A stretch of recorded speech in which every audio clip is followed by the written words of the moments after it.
to the flag of the United States of America and to the republic for which it stands, one nation, under God, indivisible, with liberty and justice for all.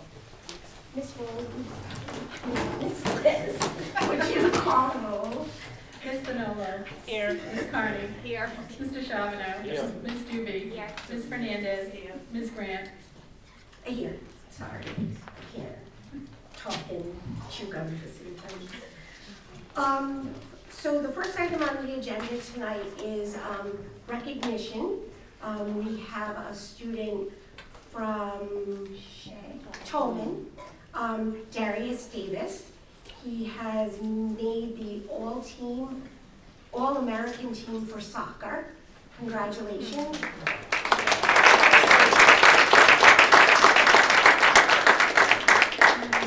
Would you mind coming up, Darius? Oh, there he is. Come on up. I would just like to say congratulations to Darius and his coaching team. I think this is a phenomenal opportunity, and you are making yourself, your family, and our schools exceptionally proud. We are honored to have you as a student for us, and good luck with your soccer abilities moving forward. I know you're college bound and you're super excited about bringing your skills to the college level. Coach, would you like to say anything about? Yeah, absolutely. Darius is a junior at Tolman. I don't need the microphone. He came to us from Liberia in 2018, and he started Pawtucket his 9th grade year at Tolman. He's been through a lot. His family's been through a lot of sacrifices to be here to this point. He's 3.2 GPA right now. Gonna get that a little bit higher, right? But pretty good. Yeah, to be recognized as one of the top players in Rhode Island. Since 2018, Tolman Soccer has had 5 players to make the all-regional team, 2 All-Americans, so we've had a lot of success. We continue to do so. We're very proud of Darius. He's only a junior, so the expectations are high for his future. We appreciate this opportunity and the recognition that he deserves.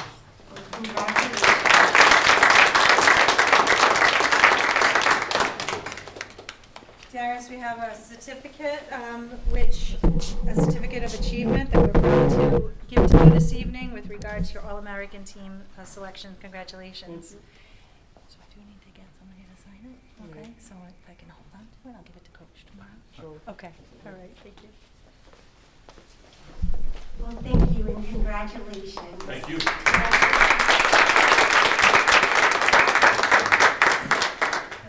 Now we move on to public participation.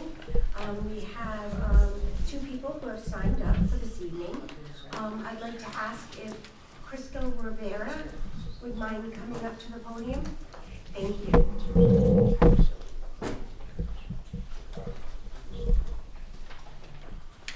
Hello. Hi. Good evening. My name is Crystal Rivera, and I am a 3rd grade MLA teacher. I am also bilingual in Spanish. I am here today to express my concerns about inequities in communication to our non-English speaking communities. In March 2020, a very confusing time for all of us, the communication gap became even more apparent when families expressed frustration due to lack of appropriate and timely translated information. I was concerned with the amount of Spanish-speaking families calling me for help. I was already overworked with virtual teaching, and helping translate information took too much time that I did not have. I requested to have a virtual meeting with our superintendent, Dr. Cheryl McWilliams, on February 2021 with my concerns. She responded promptly and scheduled a meeting with me. In this meeting, I congratulated the efforts Pawtucket has made, such as using various apps to help with translating, robocalls made in the language parents select in Skyward, links to some forms were translated on the PSB website, access to translators. We have 1 Spanish and 1 Portuguese translator that serve all 16 schools in our district, and how-to videos to help parents navigate Google Classroom and Skyward. I then mentioned that we need to work on more. All documents sent from central office need to arrive at schools already translated so that they are passed out at the same time English documents are sent out to families. And if Google Translate was used, it needs to be corrected by an interpreter. I have sent back many poorly translated letters done by Google Translate. Report card standards need to be translated as well. Families deserve to know the skills our students are excelling in and what they need support in. These were several of the topics I discussed during this meeting, and unfortunately, in 2023, I still have to insist on getting district forms, such as Ramp Up and Beginning of the Year packets, translated. Our Kinvo app we use to message families does not always sync home languages quickly, and we often have families waiting for months. One family should not have access to information quicker than others. As a result of these obstacles, I am witnessing administration over the years encouraging children to translate phone calls and documents to their parents or guardians. Children are not translators for the district, and I refuse to let students be guilted to help their community the same way I have felt guilt to translate, knowing that if I do not, then the information will never reach my community. I have saved the Pawtucket School District time and money with my bilingualism, translating during parent-teacher conferences, or making phone calls for social workers, administrators, and fellow teachers because, quite frankly, it takes too long to get one from downtown. The Pawtucket School District is quick to exploit the bilingualism of staff and students, yet not show the respect of communicating all information to this very same community. We need a system in place that is not only reliant on translation apps and few multilingual staff we have, but a system that is consistent and accessible to everyone. Our families should be able to call our administration building and hear the options in their language on the phone, to leave a message and to have a translator respond in a timely manner. Our staff deserve to have accessibility to all language interpreters. I am still waiting on a French interpreter I requested in September to translate laptop dispersal information. Our L department needs more support, and this is why I had this meeting with Dr. McWilliams 2 years ago. I am hoping that this time in 2023, our voices will not fall on deaf ears. Thank you for your time. Thank you very much, Ms. Rivera. Good job. Our next public participation member is Alcidia Sova.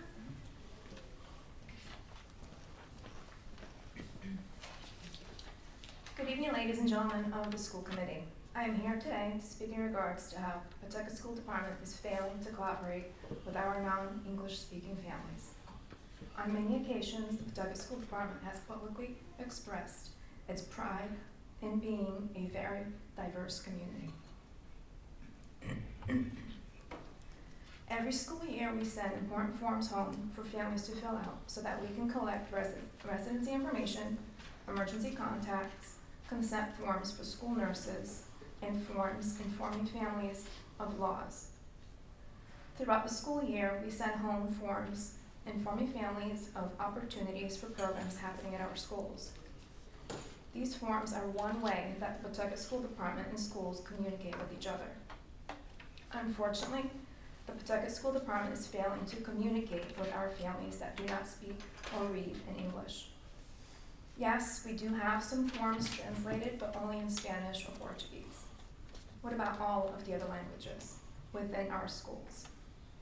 It takes 7 years, approximately, for an English language learner to become proficient at a level of a native English speaker.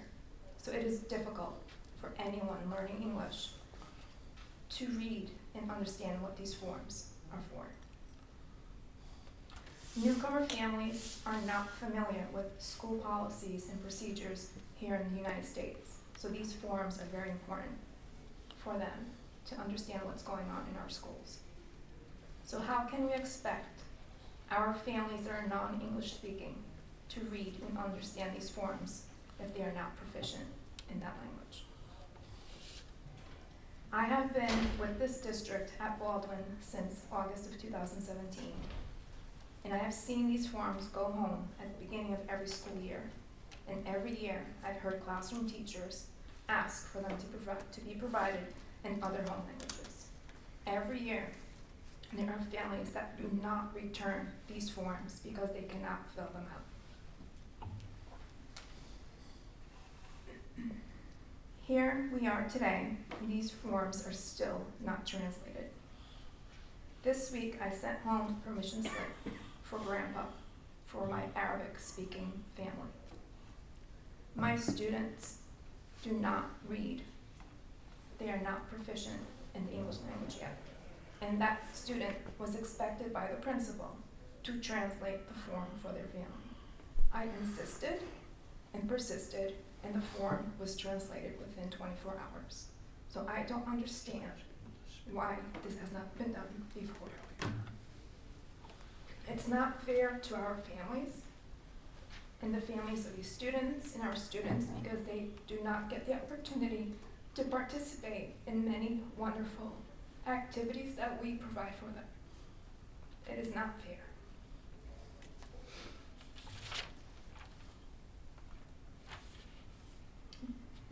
When we have asked for the forms to be translated, we have been told, again, have students translate them. It is the district's responsibility to have these forms provided to our families, to our schools, already translated. Thank you. Thank you, Ms. Silva. Now we'll move on to new business discussion action items. Goff Auditorium Projector. Mr. Cody. Good evening. Working with the principal at Goff Middle School, an RFP was created to seek proposals for a new auditorium projector. 6 companies were contacted, sent through phone calls, and were sent copies of the RFPs. We had a mandatory walkthrough. We received one proposal from one company, PMA Industries, and the price of $18,920. The proposal was vetted by the technology department, and it was turnkey. I recommend action at this time is for the school committee to approve the proposal for PMA Industry in the sum of $18,920. Motion to approve. Any discussion? Ms. Liz, will you call roll? Ms. Pinolo. Yes. Ms. Carney. Yes. Mr. Charbonneau. Yes. Ms. Doobie. Yes. Ms. Fernandez. Yes. Ms. Grant. Yes. Next is field trips for committee approval. Ms. Ramsey. So this evening I have 2 field trips for your consideration. They are both from Tolman High School. One is an overnight field trip to Orlando. It is the Tolman High School DECA International Career Development Conference. It is April 21st through April 25th. It is going to be 6 students and 1 chaperone. The second field trip is to Tolman High School to the NBA Hall of Fame in Springfield, Connecticut on May 5th. 25 students, 2 chaperones. Students will be competing in the DECA Career Development Conference for scholarship money. The students have previously attended this conference with committee's approval. And additionally, the Hall of Fame field trip, students will participate in the sports management program. And that too has been approved previously with committee approval. Those are for your consideration this evening. Motion to approve. Second. Any discussion? Ms. Liz, please call roll. Ms. Pinolo. Yes. Ms. Carney. Yes. Mr. Charbonneau. Yes. Ms. Doobie. Yes. Ms. Fernandez. Yes. Ms. Grant. Yes. Now we move on to approval of budget transfers. There are none this evening. So we'll move on to Unified High School Subcommittee recommendations to select Jonathan Levy Architects, LLC, in association with DLR Group for the Unified High School Stage 2 schematic design. I have Ms. Bonolo, if you'd like to say anything, and I have Chris Beagle from Colliers. First, I would like to make a motion. The facility subcommittee has recommended Jonathan Levy Architects in association with DLR Group. And I would like to make a motion that the committee select them as the architects for stage 2 of the Unified High School. Second. Any discussion? Chris, would you like to speak? Sure, so, I'd like to repeat something that I said. Microphone, please. Can't hear you. You can't. I'd like to repeat a few items that I said at the last committee meeting, just to sort of remind the school committee who wasn't there, members of the school committee that wasn't there, on some of the items that were discussed. And that the first is that the stage 2 submission that we're talking about tonight is just that. It is the stage 2 submission. It is a 6-month commitment until September with an architectural group to provide the architectural deliverables as required by a stage 2 submission. We wrote into the RFP that at the end of the stage 2 submission, that this district would go out again for architectural and engineering services for the stage 3 design. What is designed in the stage 2 is really more of a cost estimating and a programmatic measure of what the new school will have. It is by no means in any way what the final design will look like or what individual spaces the new school will have. That will all, again, be worked through during the stage 3 with the architectural team that this group designs. So again, I did just want to say that this is it's just a stage 2 submission. It's by no means what your final school will look like or how your final school will act on the McCoy site or what programs will be there. It is really an exercise in providing accountability in your planning process as we are stewards of taxpayer money throughout this project. I'm happy to answer any questions about the process. We also have Attorney Connolly here as well, who can help fill in. Is there any discussion, any questions? Ms. Manola? Yes. Ms. Carney? Yes. Mr. Charbonneau? Yes. Ms. Doobie? Yes. Ms. Hernandez? Yes. Ms. Grant? Yes. Now we move on. Thank you, Chris. Thank you, Ms. Manola. We'll move on to the Shea NEASC update. In next steps, we have Derek Osterman here from Colliers.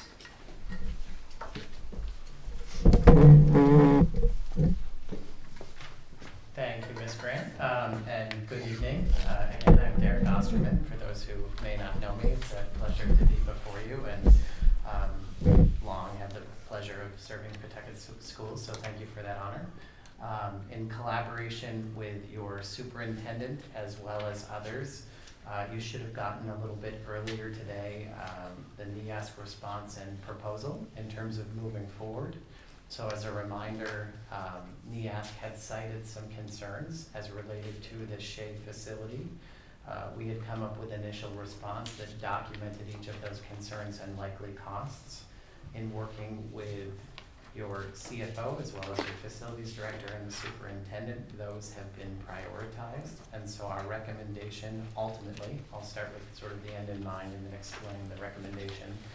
The recommendation ultimately is that we show good faith in moving forward with a first series of high priority projects that will require an initial capital investment of approximately $10 million. It's a little bit less than that, but that's what we're recommending that you ask of City Hall is for an initial $10 million to be used to address the first series of concerns. That basically will take care of everything within priority 1. We then have priorities 2 through 4 that would require potentially a second request at a later date of approximately $12 million.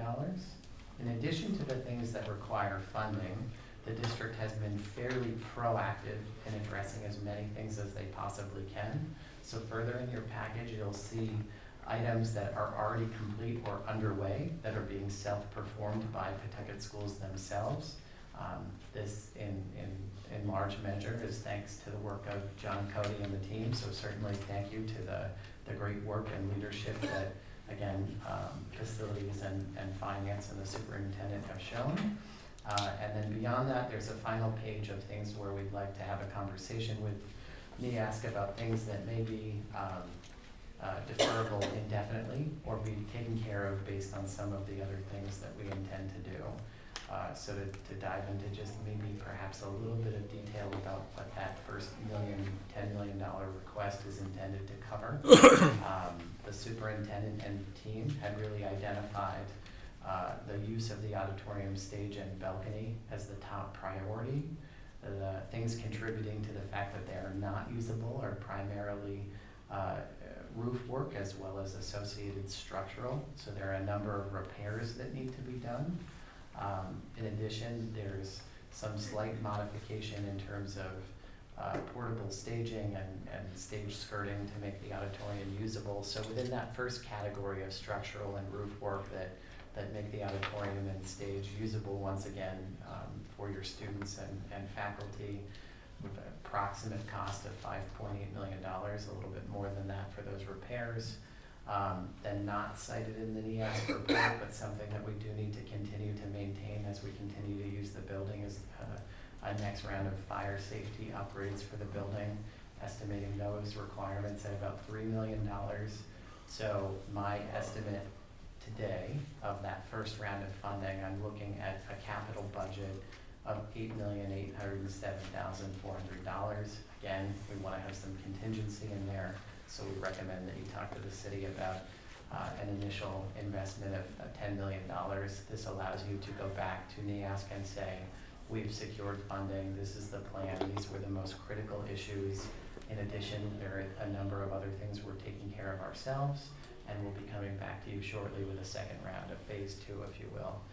So happy to take any questions, but that's the high level of summary of what's in the report and what the superintendent and district are recommending we do. Should we entertain a motion first and then we can do discussion items? That we send a formal request to the city for $10 million to address issues 1.1 and 1.2. Second. Second. Any discussion? Mr. Charbonneau? Derek, I think the first column, unless my map's off, I think that total should be like 6.2 million. Oh, okay. Yeah, I failed to explain that in my description. So when these numbers were being put together, the very first line item on that is repair the roof in the auditorium area. If we were to only repair that piece of the roof, that's the number that we take, but it's superseded 2 lines down by repair the entire school roof. So the summation of those numbers is less the $450,000, because we'd recommend that you repair the roof in its entirety.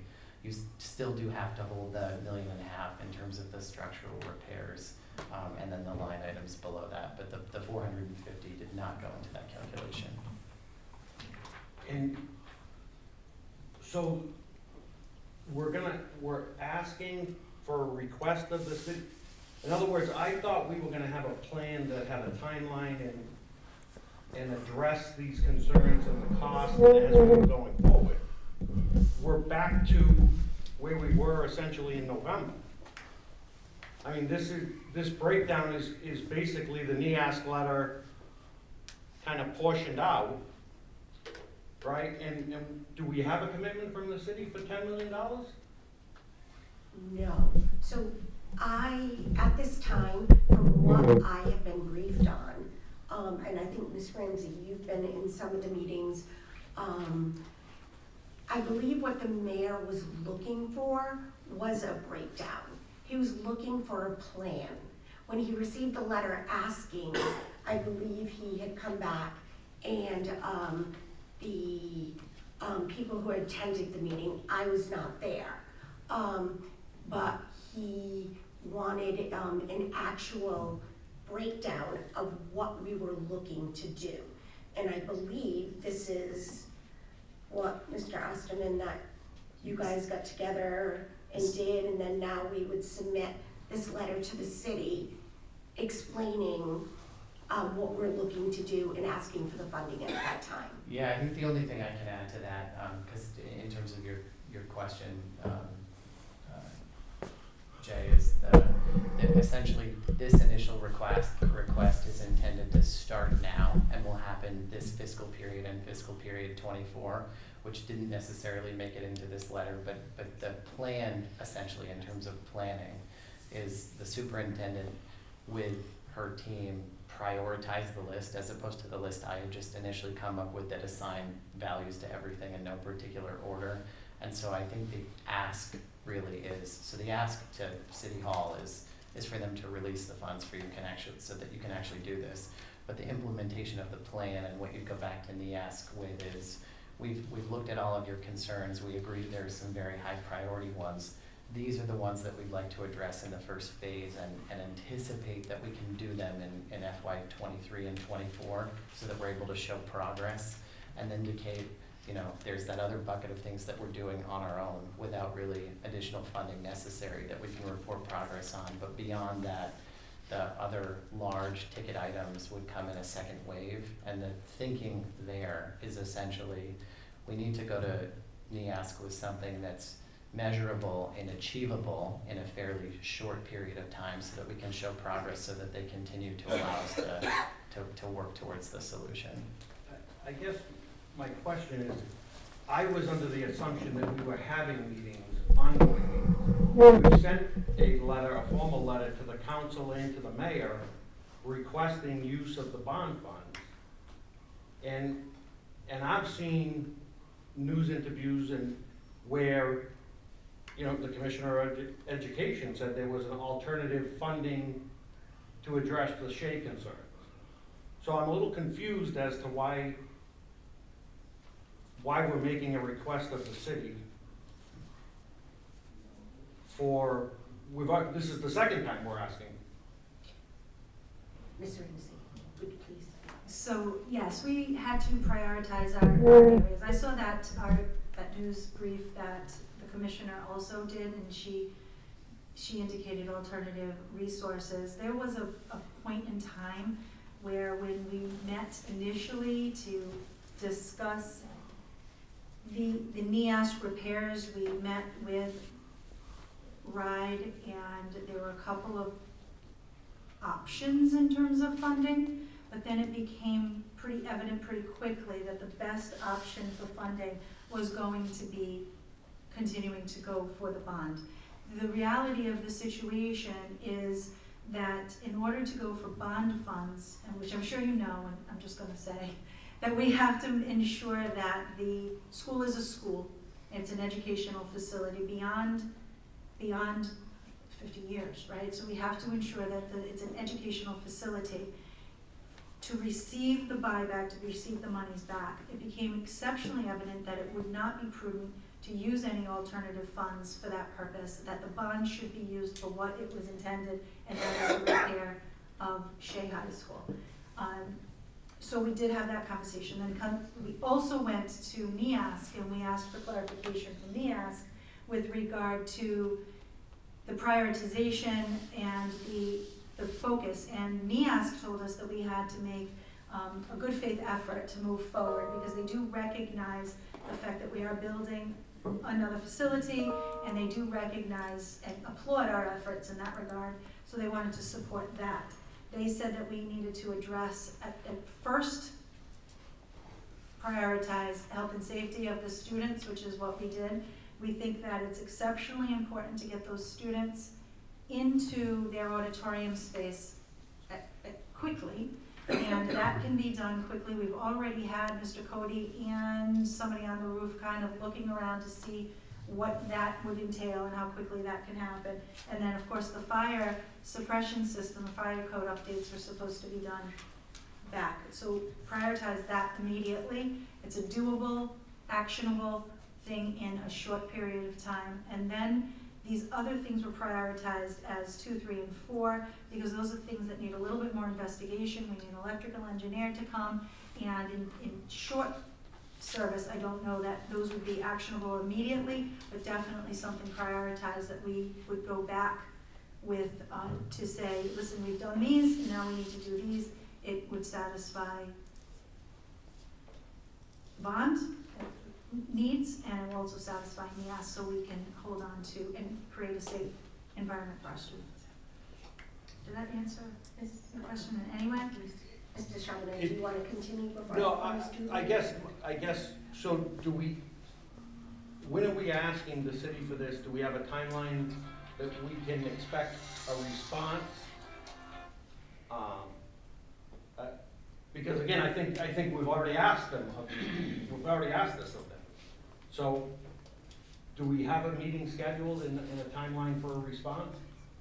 We don't have a meeting scheduled, but I would suspect that with this prioritized list, because that was the feedback that we got initially, is that we didn't have a delineated plan of attack. So with this plan of attack, if you will, I would not anticipate any objections. Well, I don't wanna beat it, but it says we're gonna request to the city of Pawtucket $10 million. So are we planning on making that request tomorrow? Are we planning on making it next week, next month? Well, I think, unfortunately, Jim Shalell is not here, and I was not privy to that meeting or what the conversation was.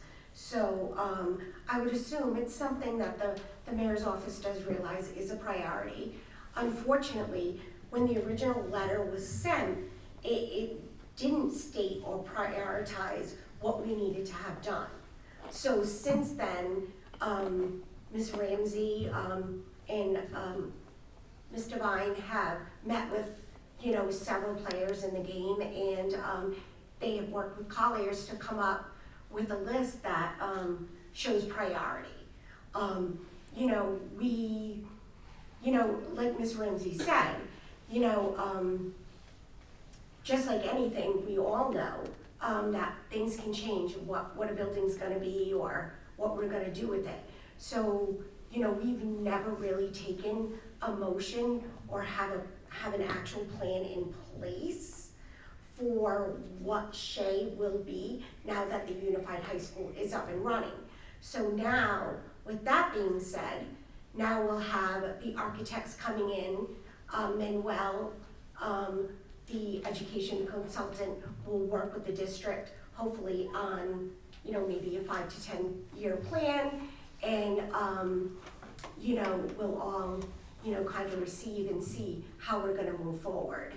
But I would assume, people have been working in the background on trying to get this thing pushed forward.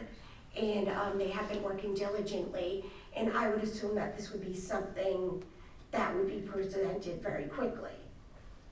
May I? Please.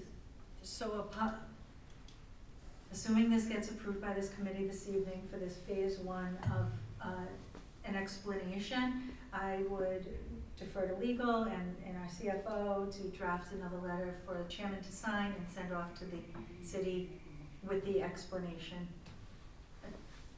If tomorrow is too soon, then maybe Monday, but I think that the sooner the better, so we can get these things off the ground and get moving within the timeline. Ms. Spinola, hold on one second. Ms. Stewart, did you have a question or? No, Mr. Charbonneau, I think asked the question I had about the urgency of this we did send an initial request almost 2 months ago and articulated the urgency of it, and now we are pushing right up against that February 15th deadline of needing to go out if we need to go secure our own funding.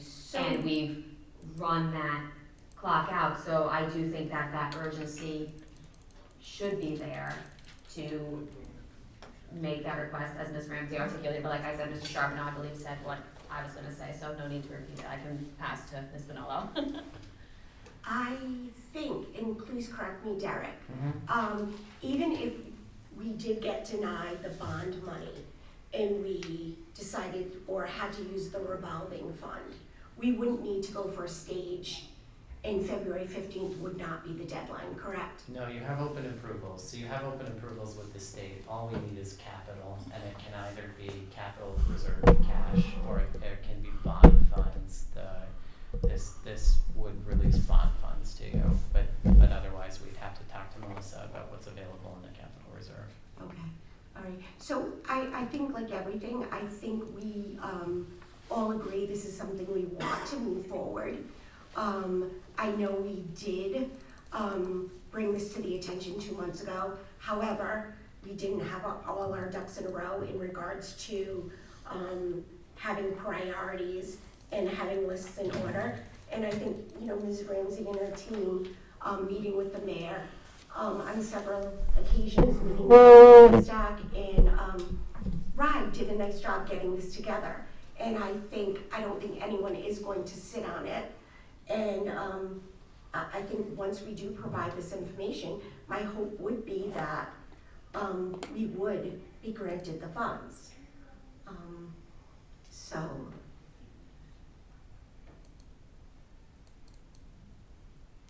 So is there any more discussion? Can you reread the motion, please? Ms. Doobie requested that the committee send a formal communication to the city requesting $10 million for I have 1.1 and 1.2 priority projects.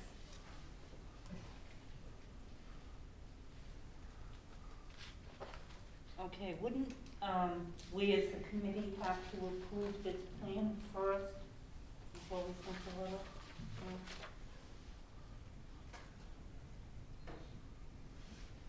Mr. Conley? Please, Mr. Conley. Actually, this vote would constitute approving the plan as outlined in this presentation, specifically as to 1.1 and 1.2, because that's the motion. So this vote would approve the plan for each one of these items identified and the costs associated with it. Thank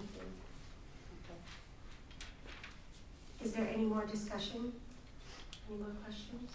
Thank you, Ms. Spinell. Actually, for Mr. Vine, so I know we've had a conversation, and I think, I know we're asking the city to release 10 million from our bond. But they also mentioned capital reserve, and can you explain what can or may happen to the funds if we use our capital reserve and the building is not held as a school for the next 50 years? Sure, so I'm not 100% sure on 50. I think 50 years is if you build a new structure. I haven't seen, I mean, you've seen some of the projects that we've tackled through the last 10 years that I've been in the district. And we've done some health, safety, warm, dry, and then we tore things out. So when I hear the 50, and I don't know, Mr. Conley, if you know off the top of your head, I think 50 refers to a new structure of at least 50? That's how I was understood it as well. And just to make the point, you know, even prior to the programs that are in effect now, when we were doing a lot of warm, safe, and dry, those are the kinds of repairs that you were doing. Some of those of which are a part of this as well. So I would think that in terms of the bond, we have the open plan, the reimbursement, we'll be in line for that. So the short answer is I agree and always understood, as the CFO just said, that timeline's associated with the new bill. But I will say that when Rye did visit us and we had that meeting, they were suggesting the alternative, and it may be where the commissioner mentioned alternative, because I too saw that and I wasn't really sure, and could only guess that she was referring to our capital as alternative. But what happens is if we plan to keep the building, we have approval to use bond funding to do this. If the new high school was not being built, we'd already be almost complete with renovating Shea, which would have taken care of all of the issues that NEAS has identified for us. So if we are planning to keep this building, I don't think that RIDE would have a problem using the bond as long as the building is going to stay in the district. And from what I understand from Mrs. Ramsey, and we had a conversation, nobody's looking to take that, and it may be advantageous for us to improve that building because we have 5 more or 6 more years that we have students definitely in there. And then we would look beyond that after Manuel comes in with our education plan, as he's working with the stage 2 for the new unified high school. The plan is to go beyond the high school and talk about what other needs are, because it's a 10-year plan. So if we were to use the capital funding and flip-flop it, as what was saying, we could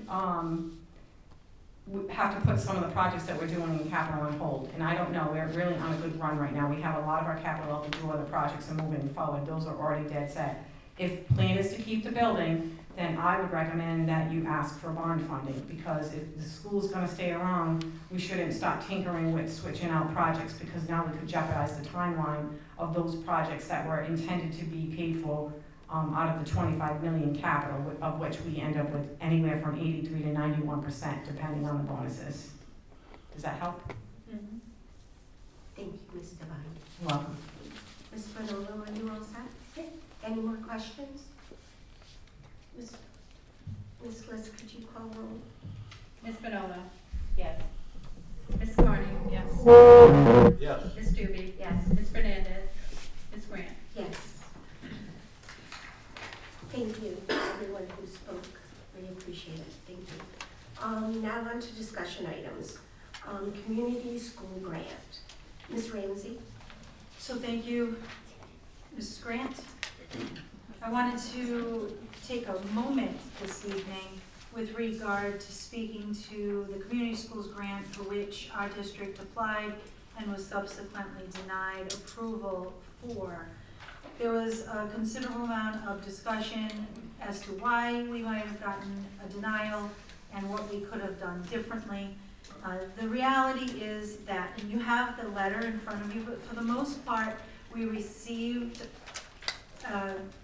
total points for our application was 105. We had gained positive points throughout. We did lose points, so I did convene a team together to talk about and look into why we didn't get this, right? What could we have done differently, and where did we miss the mark as compared to those grants that were funded completely? So from what we could determine, we went in as a multiple or multi-LEA community schools program. With so doing, that proposal lacked a portion of specificity that therefore lent itself to a little bit of a questionable feedback, questionable growth moving forward. Additionally, we did not have a clearly delineated review process or data collection system for that, for what we would be doing. So with that being said, we've learned a lot from that grant, and I'm pleased to say that there should be another community schools grant coming up, for which we will have ample time to go after that grant and make it more specific and a single LEA application, so we can really dive into the specificity of our grant and really own every part of that. So I wanted to bring that to you because I know that there was some question with regard to that. I'm happy to field questions. I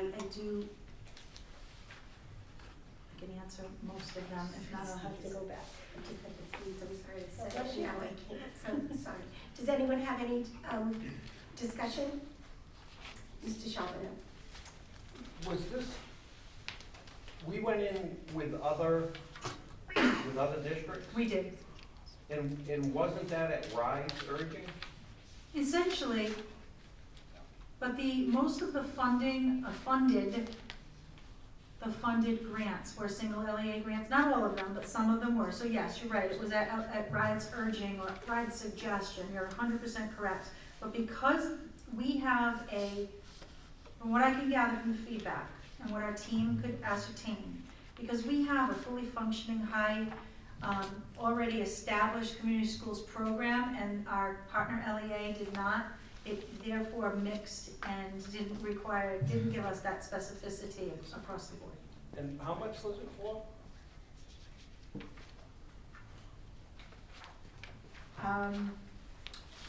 You stumped me, Mr. Charbonneau. How much? How much did we not get? Yeah. It was a potential of $7.5 million. Thank you, Mr. Beaupre.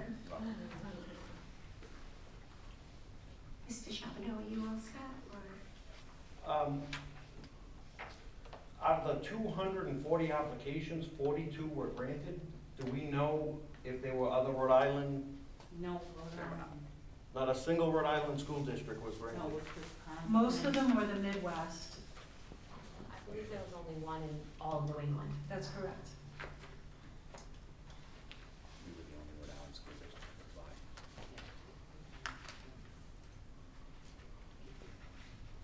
Thank you. Any other discussion? Thank you. We'll move on to Safe and Orderly School Committee update. Ms. Ramsey? So we have established a Safe and Orderly Schools Committee. I have Mr. Bergeron and Ms. Dupree with us to kind of fill you in as how we're doing with Safe and Orderly. We have met as a committee 3 times. We met twice in January and once in February. We have a fairly large committee where we have representatives, teachers and administrators from all secondary schools, middle and high, plus union leadership. We recognize our focus. We recognize the need for this committee based on a collaborative goal, which includes the need for increased school safety measures to be implemented, the need for enforcement of school policies throughout, establish a true alternative to an alternative learning environment, and increase the number of social emotional support professionals where appropriate, and exploration of monitoring devices. So that's our charge, and I'm going to invite Ms. Dupree and Mr. Bergeron to share as they are members of this committee. For those of you who don't know who I am, my name is Christina Dupree. I teach math at Tolman High School. I've been there for the past 25 years, and I'm also the Vice President Secondary of the Pawtucket Teacher Alliance. I'm just going to discuss the first 2 meetings, and then Mr. Bergeron's going to discuss what we talked about at the 3rd meeting, which was today. So at our first meeting, Mrs. Ramsey asked each school, the 3 high schools and the 3 middle schools, to kind of report out what's the current situation, what's happening in your building. After the report out, she gave us a very interesting document, which I have. It's a data sheet that lists each school, the suspensions, what the infractions were. It was a very interesting sheet. After we took a look at the data, we kind of discussed what do we feel the root causes are of all these suspensions.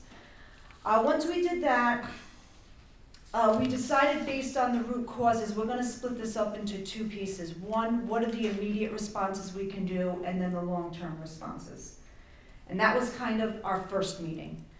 Our second meeting, we started off with some literature or an article from the AFT based on the elements of a safe and orderly school. Once we looked at the basic tenets of the safe and orderly schools from the AFT, we decided to focus mostly on the 2 high schools, Tolman and Shea. And then what are the basic needs of those 2 buildings? And then at the end of that second meeting, we decided there were 3 things we were really going to focus on. One of the immediate responses was an SSR room, which is a student support room at each high school. 2 long-term responses is a 3 to 5 program and an unarmed security personnel presence in each building. And that was our first 2 meetings. So I'm Matt Bergeron, principal at Gulf Middle School, as well as president of our Pawtucket Administrators Association. So today we met based off our first 2 meetings for our 3rd meeting. We decided to leverage one of our district partners, Ellie Estrogen from Boys Town of New England, to help us fine-tune those concepts of that student support room and what that might look like, and how it relates to the alternatives to suspension, which is ultimately what we are attempting to do. what our committee came to is we'd like to explore and create a safe and orderly schools position at both Tolman and Shea. And this position would be influenced by the needs in each building. Some of those things that had come out for what that position might look like would be adult supervision supports throughout the building, or a consistent person to oversee the student support room that is set up. We will be meeting again the week after February break to review that position and establish what that program would look like from the academic as well as the SEL needs. So those are 3 meetings. Thank you, Christina and Matt. Are there any questions that we can maybe answer? Sure. Can I ask what the root causes were, what the determined root causes were? I'll take a quick look at the notes, and I believe lack of subs was one.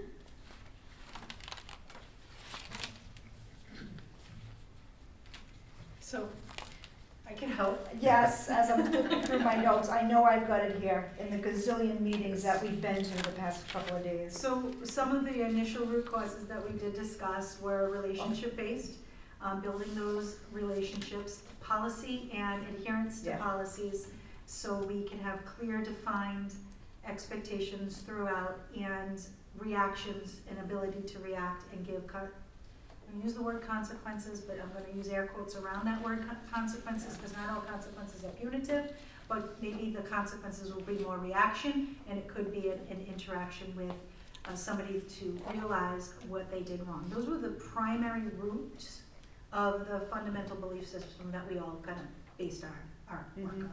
Okay. I'm just asking because if the root cause was student-centered or adult-centered, right? So the root causes of the behavior, are we having behavior issues in our schools because our students need services and we need to respond to the students, or are the root causes because the adults need professional development, training, so I just wanna make sure that we tease those out so that the students and the adults in the building, that we look at the data and make sure that we have a root cause that's going to really get at both of the needs for it. So I agree with you, and I think that that's kind of where we separated into immediate response and long-term response, right? So we can do the root cause and tease those out and find out exactly what we need to do immediately to assist and help, and then what we need to implement long-term to assist and sustain. Can I ask that we talk about it in those terms, just so that we can identify if it's where, even looking at different points of the day, different times of day, different areas of the building, all these other multiple data points that might indicate additional, or I also am thinking about not just the suspension numbers themselves, but consistency in how long students are suspended for the same infraction. The subgroups of students that are receiving the terms of suspension and the consequence, that they are equal and consistent, and that we are, the adult needs in the building are separate from the student needs, and that the student needs are driving the safe and orderly schools. Absolutely. Thank you, Ms. Carney. Ms. Stubbe? I want to thank the teachers and the other people who brought this to the attention back last year. It seems like this committee is a really collaborative group of the stakeholders who need to be at the table, and that it's meeting with the urgency that is necessary for working on this. I love that you are looking to leverage the resources we already have with partners like Boys Town to ensure that this is intentional work that is meeting our students' needs. So I thank this for being, it seems like a great addition to our district, and I look forward to hearing recommendations. Thank you. Thank you. Any more discussion? Thank you. Thank you. Thank you very much. We move on to IT Department Audit Update. Mr. Connolly? Thank you, Madam Chair. So, since the school committee requested this to be addressed at Mrs. Chabonneau's request, I've worked with the CFO and with Hirsch. We took into account the nature of the request and try to look at it as a structure of a combination performance and management audit. We looked at we looked for and found some other studies that have been done that were reflective of that approach so that we could build an RFP around it. We then started to put that RFP together, whether it was last week or the week before, I apologize. We think we're probably at about a 85% product on that. I'll be the first to admit that it's taken a little longer than we anticipated. I apologize to the committee for that. But I would expect, with the meeting that we had, we decided we did want to populate the RFP with some very specific information about our IT department in terms of the current equipment that we have, how it's specifically used, and I think that piece will probably finish the RFP. And I'd like to say to you that we'll have it for the next meeting, but our next meeting is Tuesday, so as much as I'd like to say that, I won't. But we will have it for you the meeting after that, I feel very confident. And I do apologize for the bit of time that it's taken to get this task completed. Thank you, Mr. Connolly. Any discussion? Okay, at this point, I am going to entertain a motion to go into executive session, accordance with the provisions under Rhode Island General Laws, pursuant to Rhode Island General Laws 42-46-5.